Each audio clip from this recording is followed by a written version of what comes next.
Welcome everyone to On and Off Topic. Why don't you step into the doctor's office and my secretary here, Top Hail Hydra, the greatest secretary ever, mind you, will escort you to the place of knowledge.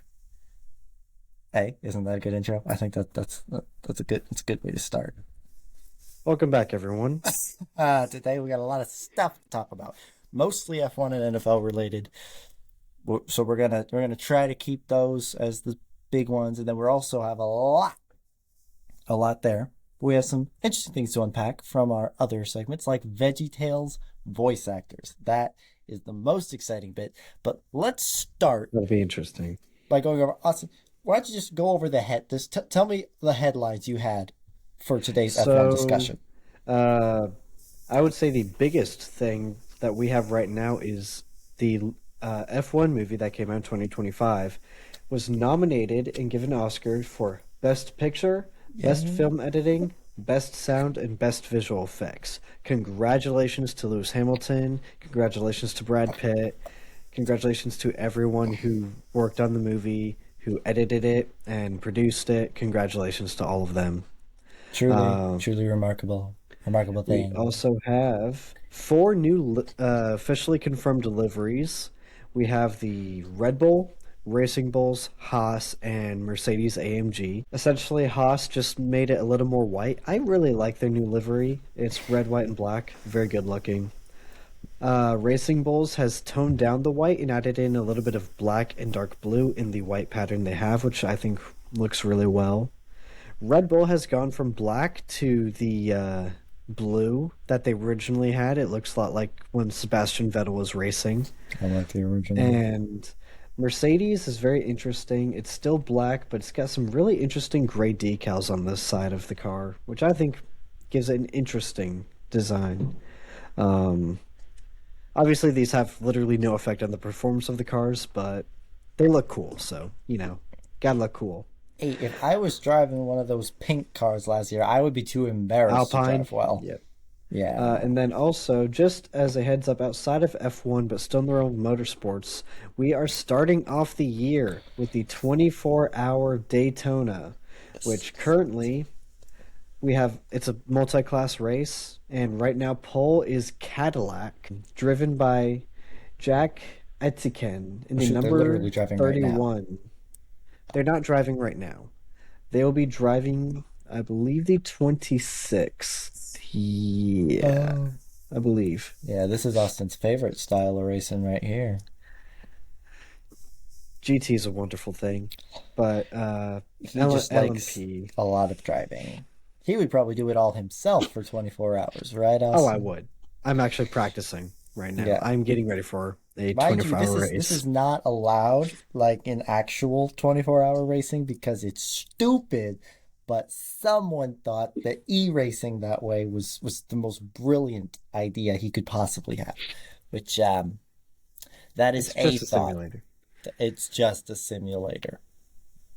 Yeah, but I don't know. I don't simulate race because I don't have the So money.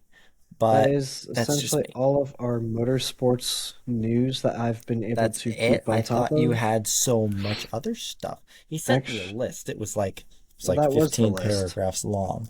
It Well, was not. It was okay, a text message. okay. Also, the new people who bought out the green ones. Sauber and Audi. Oh yes, Yeah, Audi also did release their livery and their driver suits. I think yeah. it looks really good.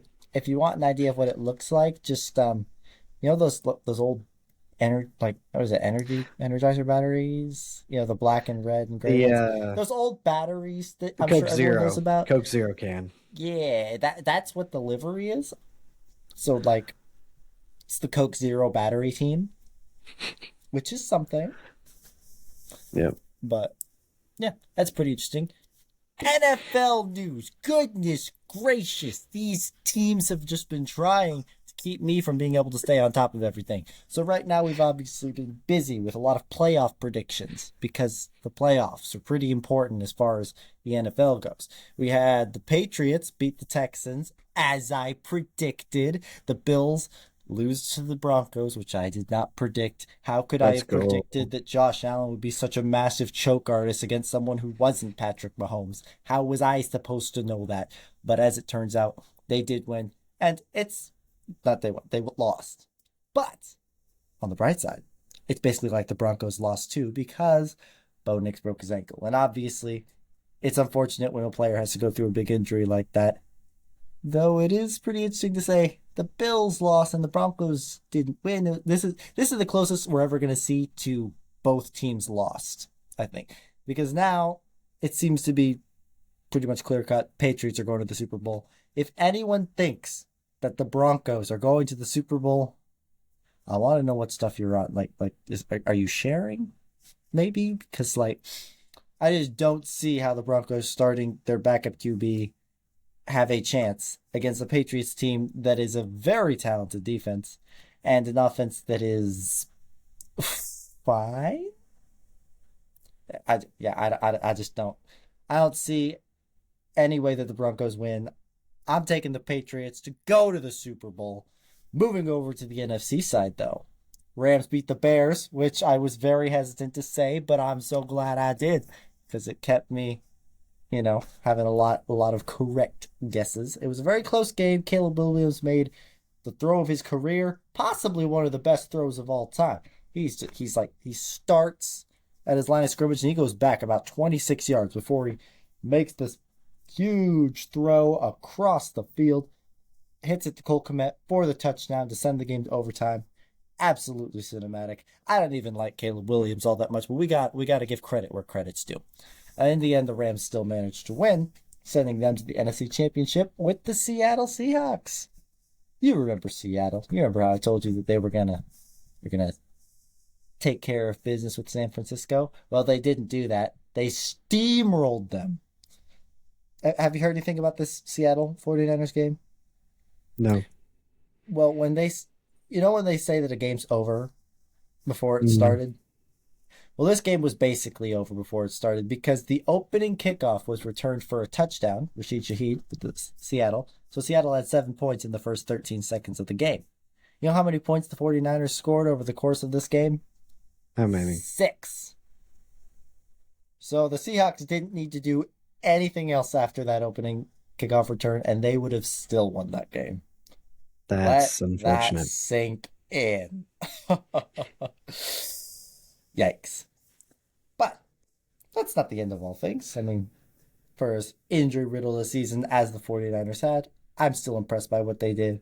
I'm glad they took down the Eagles, but it was time. Now we have the Seahawks and the Rams in the NFC Championship. That there will be the most entertaining of the two games. NFC Championship. I do think that the Seahawks are just too good to be beat right now. I think the Seahawks are just going to take care of business with the Rams. I think it'll be closer than this past game was with the 49ers because the Rams are a healthier team. However, the Rams have had a lot of close games in the playoffs, and the offense hasn't been as dominant and excellent as they were at about the middle of the season. And the defense surprisingly has seemed a little flaky. They come apart a little bit. So I'm going to take the Seahawks. There's not a lot to say here. I mean, Patriots Seahawks rematch of Mm. Super Bowls. That's exciting. If that happens, then we'll have a lot of excitement 2 weeks from now. But we don't just have that to talk about. We have coaches and hiring news. Now, a lot of people might not know this, but this has been a very crazy season as far as head coaching firings have gone. So right here we have 9 of the 10 teams that fired their head coach. Buffalo also fired their coach, but that was a while ago. Not a while. It was fairly recently. So that wasn't added to this graphic. But you have had the Ravens, the Falcons, Giants, Dolphins, Browns, Cardinals, Titans, Raiders. Oh, they also did include the Steelers. So Steelers over here, and then also the Bills. But they've all they're all head coachless. Only one of them retired, Mike Tomlin, head coach of the Steelers. Other than that, everyone has been fired, including some very strange firings. The Ravens with John Harbaugh and the Bills with Sean McDermott. I am a little perplexed, especially for the Sean McDermott firing, because they didn't fire the GM, who has not been very good, by all accounts, of putting together a winning team around Sean McDermott or Josh Allen, one of the best QBs in the league. Now, some coaches have already been hired, including one today. The Ravens hired Jesse Minter, the Chargers defensive coordinator. The Falcons hired Kevin Stefanski, who was actually the coach that the Browns just fired this year. The Giants hired Harbaugh, who was fired by the Ravens. Who invented the words hired and fired? Actually, okay, like can we stop and be upset about that real quick? When someone's trying to like talk really fast about all this, they have to say hired and fired. I don't know whose idea that was. The word hired comes from Old English word hiren or hiren, something like that. I probably butchered it, meaning to pay for service, employ for wages, which is itself from Proto-Germanic roots related to renting or leasing. So there's actually a purpose behind these words. The Huh, term what do "getting you know? fired" likely comes from the 19th century play on the word discharge, meaning both for dismissal from a job and to fire a gun, with "fired out" used for expulsion. Hmm. You're welcome. Well, okay. Yeah, I guess so. That makes sense. Yeah. So the Giants hired Harbaugh, who was fired by the Ravens. It's musical coaches essentially is what it's been. The Dolphins hired Jeff Hafley, the former defensive coordinator for the Packers. The Browns have yet to hire anyone, but the rumor is that they're going to promote their defensive coordinator, Jim Schwartz, to the position. Cardinals, I've actually heard very little about.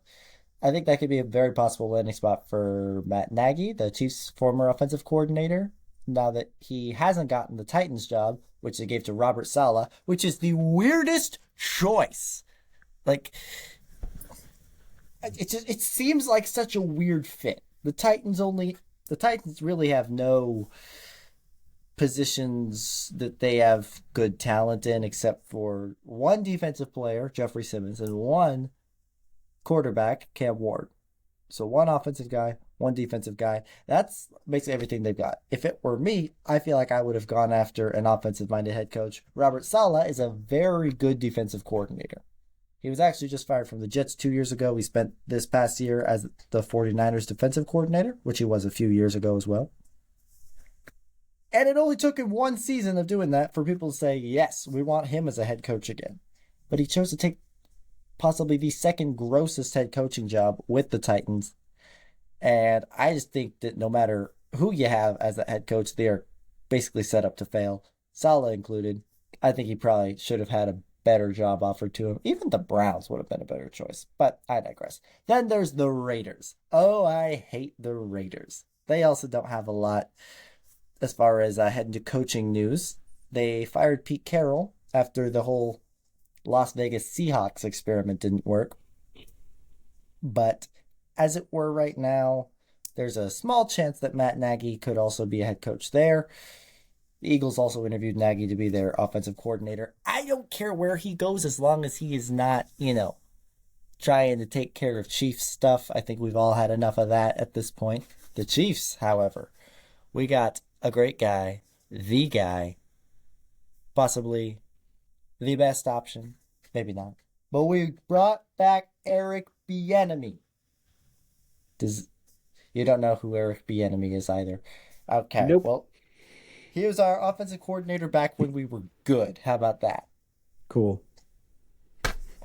Okay, he was great from about basically the Patrick Mahomes dominance era, the 2018 to 2022.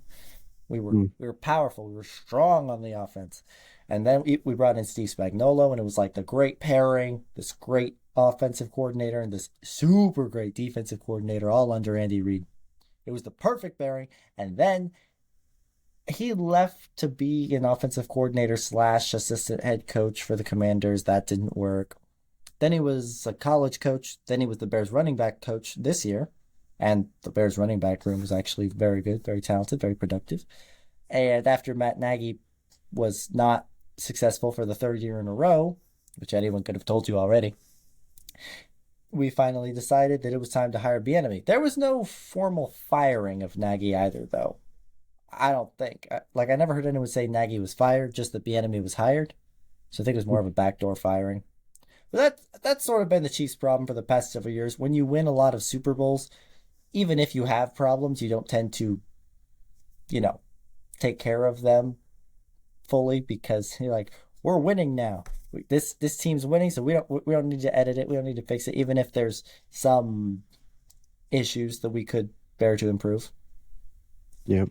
Basically, I think they were putting band-aids over injuries that turned out to be severe lacerations. Lacerations, that's the word, right? Yeah. Yeah, they needed stitches and they used band-aids, basically. Yep. And it wasn't working. You had Matt Nagy, who was not offensive coordinating very well. You had the running backs coach was a former wide receiver, I think it was. And then the wide receivers coach only had 1 year of experience wide receiver coaching before this, which was at the high school level. So those coaches too weren't that great. But the Chiefs are cleaning house. We're getting the proper coaches. We're gonna get the running backs to finally do something so that Mahomes doesn't have to be the leading rusher again. He was the second highest in rushing yards this year for the Chiefs season. And he didn't even play the entire season. That is mildly unfortunate. Kareem Hunt was the top rusher. You know who our running back one is? Isaiah Pacheco. Let me make sure that makes sense. Chiefs Yeah. leading rushers 2025. Now, mind you, Kareem Hunt is the running back version of old.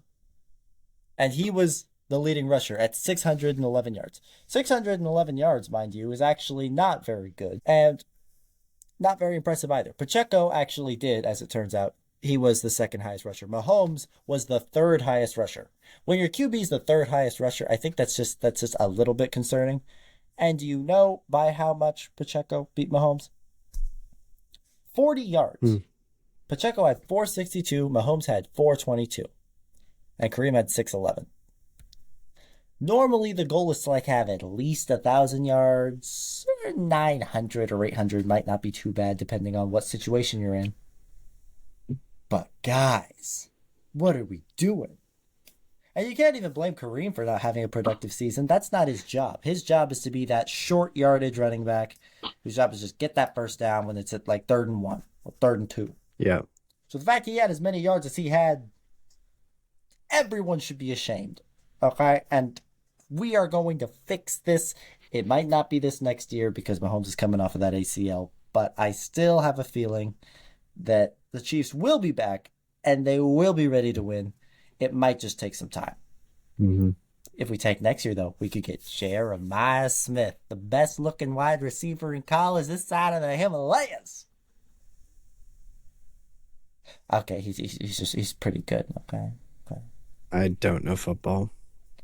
Did you watch the college football championship? No. No, you didn't. I watched it by myself and reacted to it by myself without you. I had a thing. I know, it was very sad. But yeah, we have a whole short about it on YouTube. It's very funny. You had It's reminded quite me entertaining. that in the political side of racing, There's racing politics?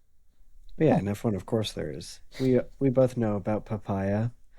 McLaren has come out and stated that they are going to have equal opportunity for their drivers again this year as well. DEI driving? Equal opportunity. That sounds like So DEI both driving to me. Lando Norris and Oscar Piastri will be treated equally this year as they were last year. Are you sure they were treated equally? It seemed more like Piastri fall back so Lando can win. That was essentially what happened. But you know what? We're totally unbiased here. Well, McLaren is a very interesting, arguably not broken, but disjointed organization, and we will be happy to watch them do so as long as it allows Max Verstappen to keep winning world championships, which he should have done if it wasn't for stupid FIA. But anyway, that's in the past. Let's talk about something also in the past, I guess. Veggietales. It's time for the doctor's diagnosis. You ready, Austin? Let's do this. Okay, so basically Oh what we're doing boy. here, we are celebrity casting Veggietales. We have all these characters, all right? And what we're gonna do is just think, hey, who would be the best fit for each one? We're gonna start with Bob the Tomato, all right? Do you have any ideas? Because I do have one. Hmm. Bob the Tomato. Yeah, I do It have would be an actor in mind. very funny. Like, I would kind of want to save him for later, but I think a very funny pick would be Ryan Reynolds. Yes, that was what I wanted too. Yes, we're already doing so great. I'm thinking it goes like, "Hi kids, I'm Bob the Tomato. Oh yeah, I did just see fourth wall break. Nailed it. I caught you sinning. You gross, disgusting."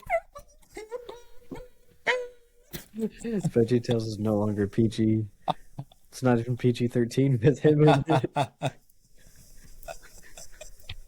That kind of defeats the entire point of VeggieTales, though, doesn't it? Bob the Tomato doesn't want you to sin. What else are you gonna do? So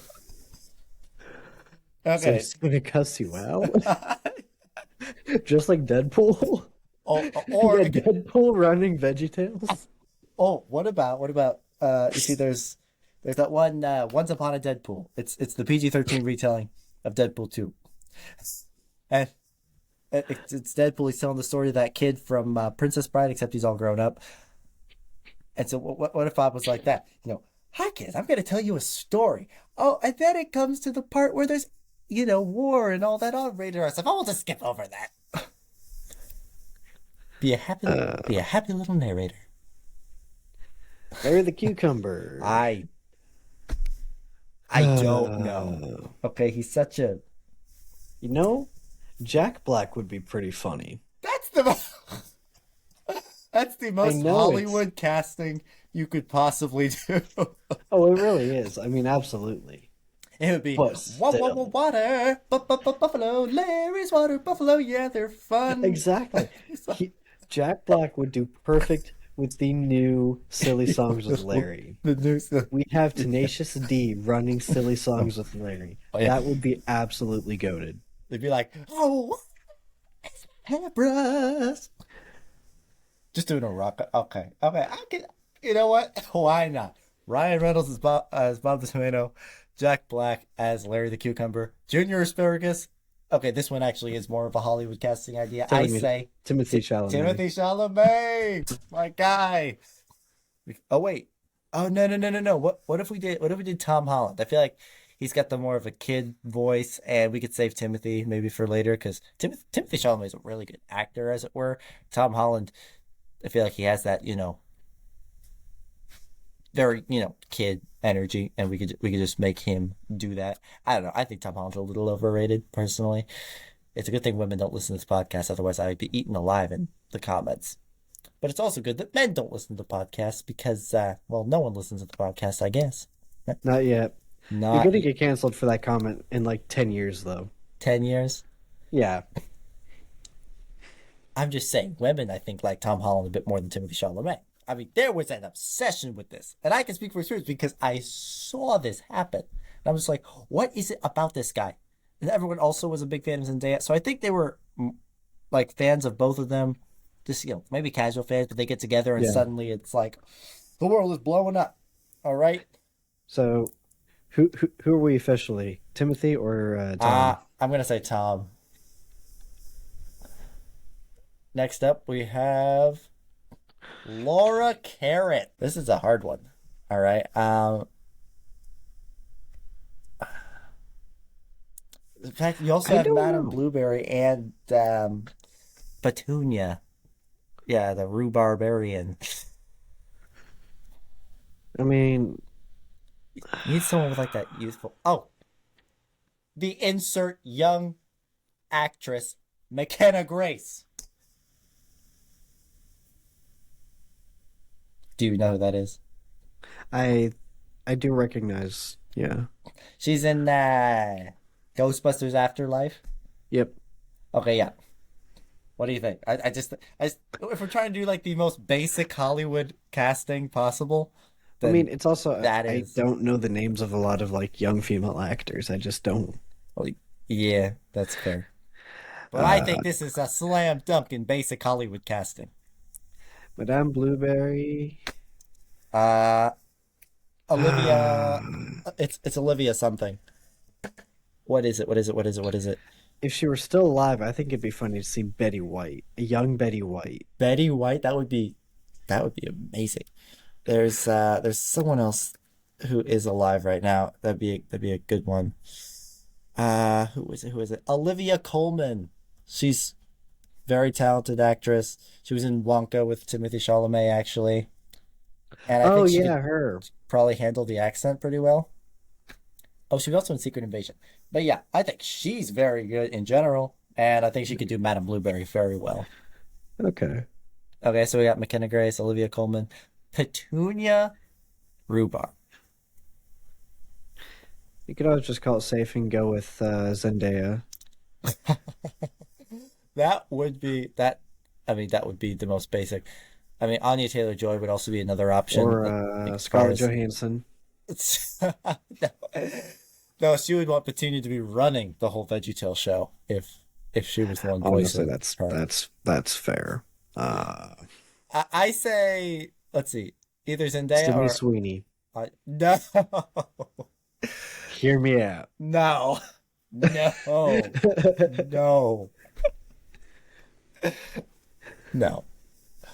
Just Uh, get some controversy in there. I don't think it'd be controversial. I don't think anyone would be complaining. I just No, she got into a lot of trouble not too long ago.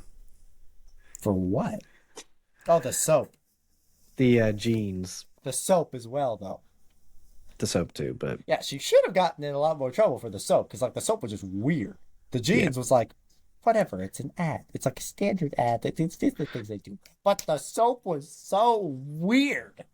Like, can we just yeah, not get around the fact that it was a weird ad? Like, it's a little just disconcerting in general. What does that word yeah. even mean? Disconcerting. I, It's that was a strange thing. And I personally do not want soap that has a drop of dirty bathwater. That dirty bathwater soap that is actively going against the purpose of said soap. And the fact is, this was probably sold out before the first 10 minutes of that ad. You know? if you think that's bad, you don't want to know about other stuff that's gone on previously Probably involving not. things like that. But anyway, let's get back on Anyway, back on topic. topic. Yes. Uh, Okay, Zendaya or Anya Taylor Joy? let's just go Zendaya. Go Zendaya, basic. basic. Yeah, she'd probably want to be with Tom Holland anyway. All right, next up, well, Larry Boy doesn't count. He was already, in it. All right, we got Mr. Mr. Lunt. Lunt, the French peas, and Archibald asparagus. Don't you love it? So Mr. Lunt. Oh, what's his name? Danny that doesn't. DeVito. Then it. Yeah. Okay, I like it. Okay, I can see that. No, that'd be good. Okay, the French peas need a good dynamic The French. duo. Okay, that doesn't help me. We can't just cast the entire French uh, population as two peas. I don't know. I mean, you probably could. I'm still getting canceled for They that all share comment. two brain cells anyway. Let's see. Who are two actors? You Hmm. know what?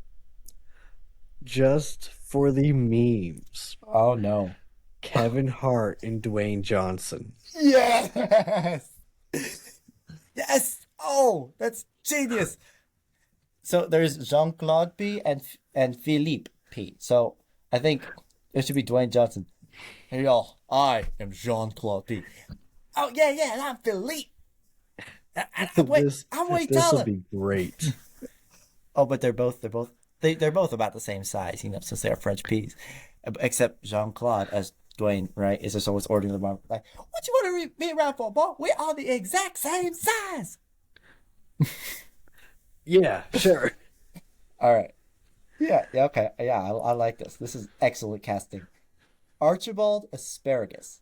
I got it. Archibald. Okay. Michael Caine, the insert Englishman of all insert Englishmen. I mean, he already has proven acting skills. If he can be a serious Ebenezer Scrooge when he's doing it next to Muppets, Or you could always have Richard Hammond. you know, Richard Hammond is another very famous British TV Michael presence. Caine was Alfred in the Batman movies. Okay, you can't top Alfred. He's in so many Christopher Nolan movies. He's well respected even in America, even though he's British. I feel like that's all you need to know. I mean, so is Richard Hammond. He's very well respected in the United States. Well, I like Michael Caine. We can go Michael Caine. All right. They didn't mention everyone here. They didn't There mention were a lot of missing they didn't characters. mention Mr. Nezer. Who's someone that we could put in for Mr. Nezer?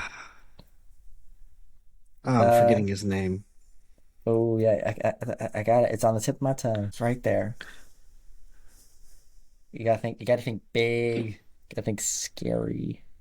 Not scary. Patrick Warburton. Hey, hey, what are you kids doing over there? That'd be Bow fun. down and worship the statue. Bunny, The bunny. Oh, I love the bunny. I do. I don't hate that idea. It's The a very thing- similar voice. Yeah. You know what's funny though? Okay, so Phil Vischer, he actually voices Bob the Tomato in Veggietales material, right? He also voiced Mr. Nezer, and his idea for the voice was based off of Oogie Boogie, and it was like, "Whoa, hey, what I have we here." Now everyone can do like the Oogie Boogie voice, whatnot, but he wasn't allowed to voice Mr. Nezer in the revival, the VeggieTales show. Either he wasn't allowed to or he didn't because of controversies surrounding you won't believe because he was doing a black-esque voice. They said Controversy. let me say controversy, okay? It's how the Scottish say it, and the Scottish are never wrong. We speak of freedom here. Thank you for that remarkable little piece of knowledge. I'm just You're saying, Mr. Nezer. So if Phil, who is white, obviously, they said, well, you probably shouldn't be doing it because you're white and you're doing a black voice, so maybe we should have a black actor do it. And so, black actor Man, did what you end up talking doing it. about? That ain't fair. So I'm just saying, do we want to attract the same controversy by having Patrick Warburton voice him, or should we get a black guy? If we're going for Basic black insert. Samuel L. Jackson. I was gonna say Snoop Dogg. Snoop Dogg. Snoop Dogg is Mr. Nezer. That'd be great. That would be funny. I would like that. This would no longer be Christian Kids Show. However, It would no be longer, funny. and it's no longer basic. Cause I'm just thinking like, who is like Hollywood's go-to people, and that would be Samuel Jackson. But I do like Snoop Dogg. Like, ooh, he would just get. Hey, how's it crack like a man? The bunny. Oh, I love the bunny. bunny. It's crack like an. I said to the 1, to the 2, to the 3, to the 4. Get down on your knees and your hands on the floor. Worship the bunny. Don't walk out the door, otherwise I'm gonna throw you in a fire and the flames will roar. That was yeah. actually not bad. Yeah. That was actually not bad. Yeah. And then there's the only other one that comes off the top of my head is Pa Grape. Not sure why we excluded poor Pa Grape. I think there's a couple people you could use. You could go Dave Chappelle. for Pa Grape. For I Pa was Grape. I was just joking. What about Jeffrey Rush? He was Hector Barbosa in Pirates of the Caribbean. Okay. You think that would? I think that'd be something. Yeah. All right. That would. Cool. All right. Well, in that case, read back the casting list. Behold, world, this is your celebrity VeggieTales voice cast. Where'd it go? You lost I the may have list? clicked the wrong button. How do you lose a list? It is right I on your may have computer. hit close instead of minimize. Well, you find it. Meanwhile, this video is brought to you by We don't have a sponsor. posters. I notice my cool poster. We don't It's have like sponsors. it's a poster. What? Oh We my! can't afford the How copyright. did that has-been hotel poster get there? I wonder. Oh wow, it's a big mystery. So, please watch this show. Otherwise, no one's gonna sponsor And, us, and then we're gonna be broke for the rest of our lives trying to figure out how to be a musical instrument instructor in elementary schools. I can't even play guitar. Do you have the list? It deleted. Fine. I'm sure we can do this from memory. Bob the Tomato. We got Ryan Reynolds. Larry the Cucumber, we got Jack Black. For Junior Asparagus, we got Tom Holland. Yeah. For Laura Carrot. Laura Carrot. McKenna Grace. McKenna Grace, yep. Madam Blueberry. Olivia Colman. Yep. And then Petunia. Zendaya. Yep. And we got Mr. Lunt. Mr. Lunt as Danny DeVito. We got the 3 Ps as The French Peas.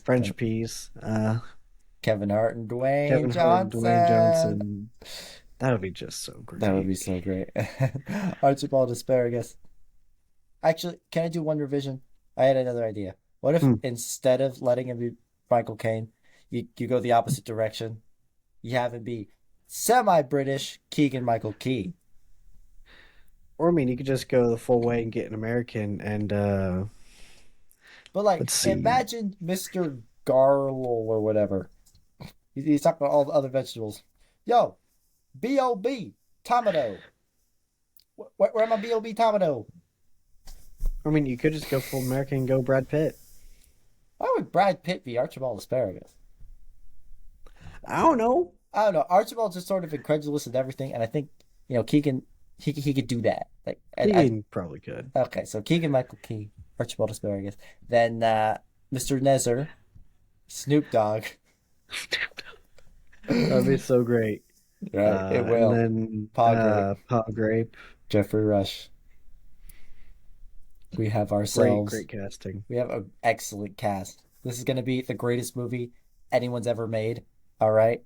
So I think that y'all should just buy your tickets in advance because it's going to be sold out. So that's all I'm saying. This is also going to be rated R. No, just because it has Snoop Dogg and Ryan Reynolds, that doesn't necessarily mean. Okay, well that's not. Yeah. Okay, probably.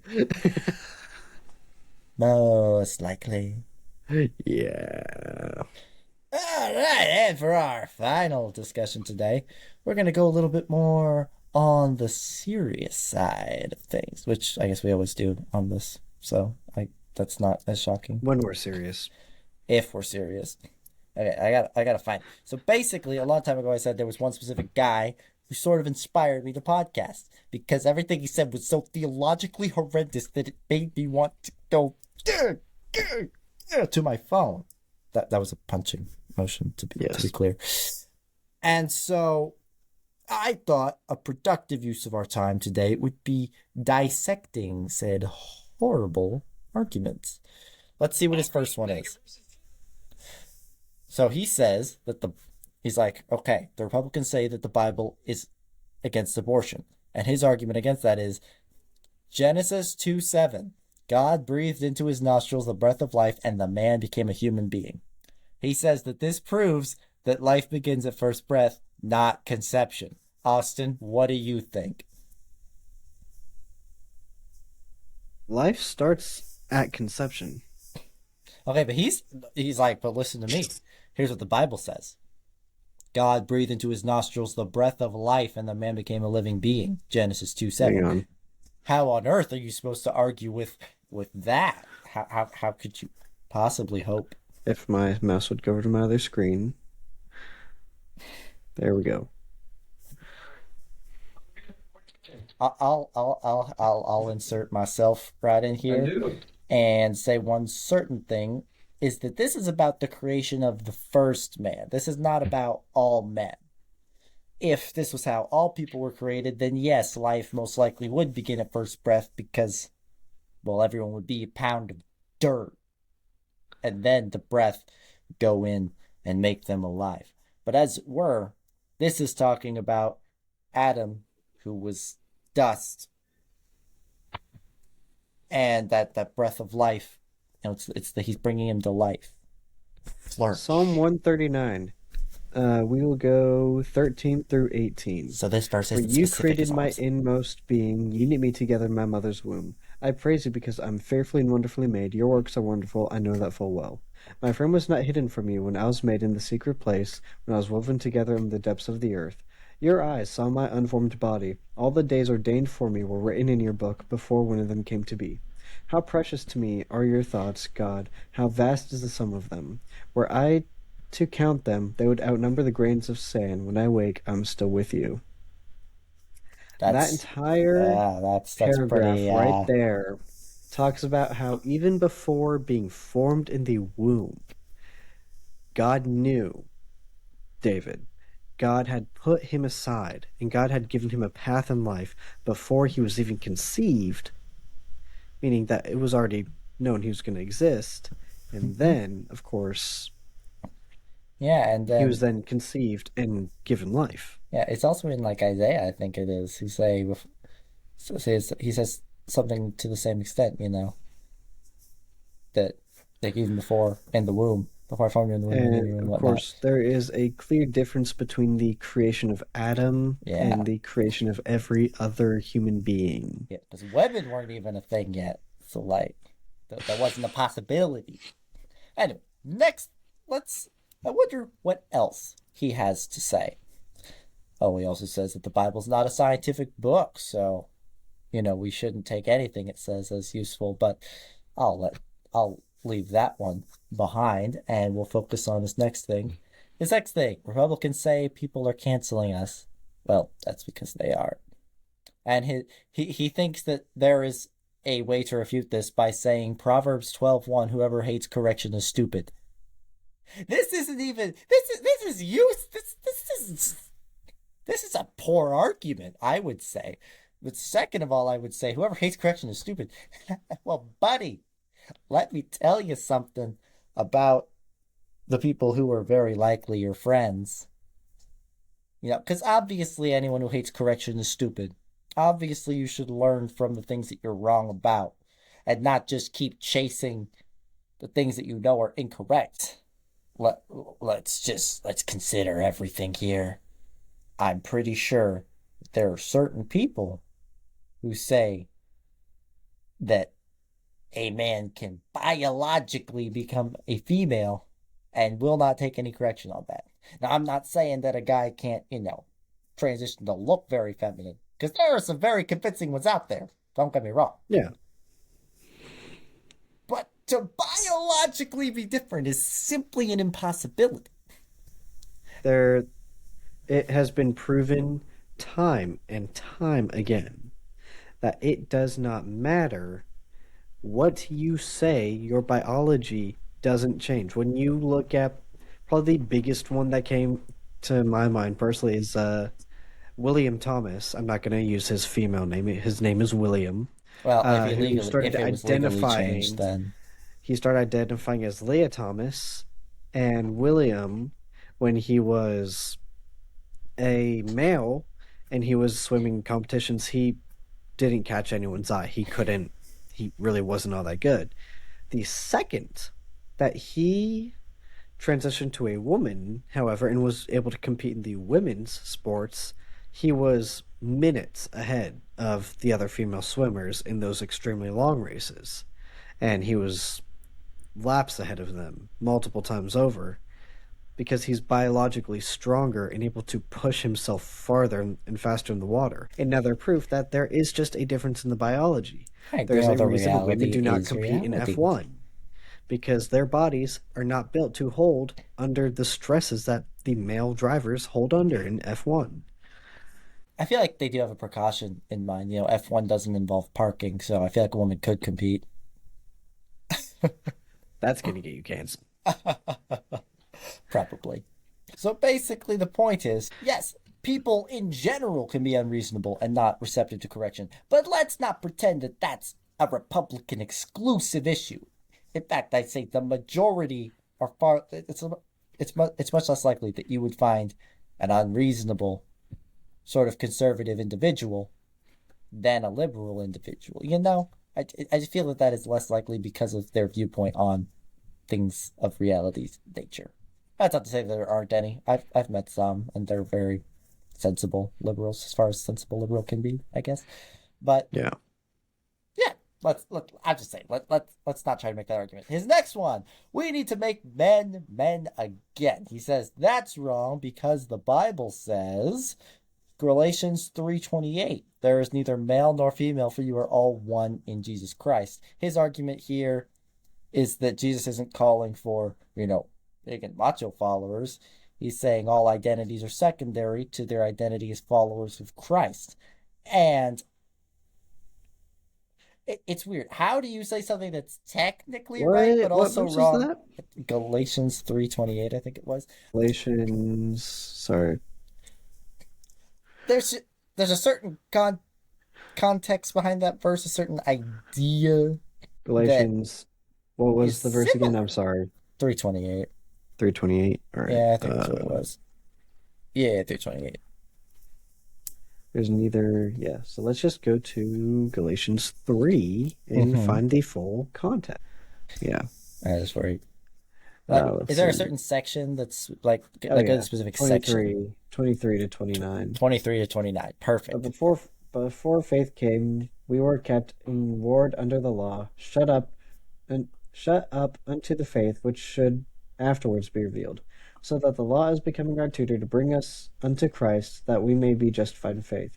But now that faith is come, we are no longer under tutor, for ye are all sons of God through faith in Jesus Christ. For as many as you were baptized into Christ did put on Christ. There can be neither Jew nor Greek, there can be neither bond nor free, there can be neither male nor female, for ye are all man in Christ Jesus. If ye are Christ, then ye are Abraham's seed, heirs according to the promise. So I'm sorry, So, you were all yes. right with the word ye, but you were not all right with New King James, which does not use that at all. I'm just saying, it's a little weird, man. Okay, don't. but let's get back to the discussion at hand, which is this idea of neither male nor female. Now, there's an important thing to note. This He also entire- says neither paragraph free nor slave, neither. There's this a entire lot of paragraph neithers. is essentially saying, like, because especially in culture, there's a big, like, oh, I'm better than you because I'm a Jew, or I'm better than you because I'm a Greek, I'm better than you because I'm a female, I'm better than you because I'm not a Barbie. slave. That's the Barbie movie right there. But if you are to be under Christ, it doesn't matter who you are or where you're coming from. You are, you are going to be an heir of Christ, or inherit in the inheritance of Christ when he comes. And so basically the point is the verse he used has nothing to do with whether men should be manly. It's more about whether And there are multiple the verse is more verses. the verse is more about whether people should be, respectful and understanding There are multiple to each other. multiple verses Yeah, going men on should about how men should obviously be be, men. Do guy stuff. And that's not to say that they have to, that there's like a certain list of guidelines that every man has to do to be considered a man. But there's a certain spirit of manliness, I guess. Is that a good way to put it? I can't remember the verse, but there's the verse talking about how men love your wives as Christ loved the church. There are also verses talking about how men are the head of the household and they are the leaders who should be leading their family in Christ, to Christ. There are verses about how men are the protectors and the providers. And that is how it was set by God in the original creation. Right. And multiple other verses throughout the Bible talking about how there's a difference and men do need to be men. Right. So the point is, there's definitely a distinction of, men and women, just, who they are and what their roles are. But, they're also supposed to remember that we're all under Christ, and so we're all, equally valued by him. So in a way, you could argue that he is sort of correct, but He's taking the verse out of he's context. taking the verse out of context for sure. Okay, his next thing that Mecca says, fake news, and Jesus says, you will know the truth, and the truth will set you free. Again, I don't know what this idea is. I just don't think the verse and the fake news thing even align close enough. I don't think this even warrants a response because this just it doesn't make sense what correlation he's going for. I guess he's trying to say, oh, you say it's fake news, but it's actually true news that's going to save us from fascism. So his end idea is that the teachings, quote unquote, of MAGA and whatnot are incompatible with the teachings of Scripture. Essentially, And it makes me quite upset that this essentially guy. what I'm getting at from this guy is he's going to deny the Bible and claim it is false and you shouldn't listen to it, and then also try and use it for his own beliefs. I don't think he's trying to deny the Bible. I think he's trying to reframe it and what it's saying. Because, I mean, that's the easiest way. Because You also it's said hard to tell a Christian, hey, the entire Bible's wrong, and it's not true and doesn't exist. But if you try to get it to say, hey, maybe it does say this, but maybe it means it differently. Maybe it means it this way. And that's how you get all these different schools of thought, because people argue about what the meaning is behind the scriptures and, this idea of what are the writers say? What is God trying to say? I mean, there's a reason you have Protestants and Catholics because there's a difference over what is being said. What is the meaning? What is the intent? Yeah. And so he's just another in a long historical list of 2,000 years of people arguing over what the Bible means. And maybe he knows he's wrong. Maybe he doesn't. I got my information off of an ancient scroll called www.worldwidenet titled "You Christians Should Read Your Fairy Tale Book." I don't know. Yeah, I don't know how he got these certain things. He said that was round 12 when I saw the reel. So, I'm guessing there's at least 11 more of these if we want to tackle any more of them sometime. Sure. Yeah, if we have nothing else to do. Light day. Give it a good BTA on false scripture translations. But yes, that is the doctor's diagnosis that he is fake news himself. Oh. I'm gonna get it's gonna get better, I promise. Anyway, everyone, thanks for watching or listening, depending on what platform you're using. Please make sure to like, subscribe, share. We would really appreciate that. Good night.